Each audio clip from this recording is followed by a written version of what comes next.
hurmatli guruhdoshlar, mana bu Ganoderma va Cardiacepslik mahsulotimizdan super natija olgan opam kelgan ekanlar. O'zlaridan eshitasiz, xudo xolasa, mana buni aytib berasizmi bitta, Suray opa? Qanday ishlatgansiz buni, nimaga ishlatgansiz? Hozir yana 3 ta olib ketyapsiz. Bizga natijangiz bilan bo'lishing, nima bo'lgandi? Qanday iste'mol qilgansiz?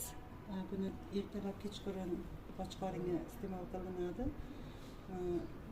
Immunitetni ko'tarib, quvvat beradi odamga.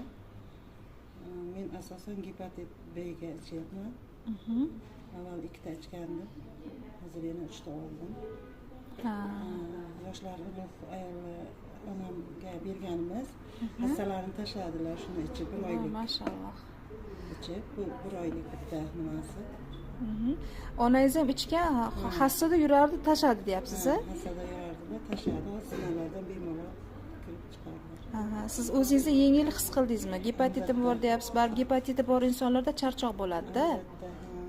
Sizda hozir yaxshi. Qolmasdan, hozir suyanmasdan chiqaman. Voy, mashalloh, bunda yaxshi. Ko'rdingizmi hozir? Tavsiya qilasiz hammaga.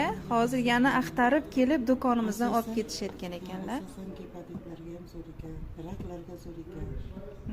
Raklarni ham yo'q qilib beryapti ekan. Ana, o'zi uchun yana olib ketyapti. Rahmat, o'zingizni natijalaringiz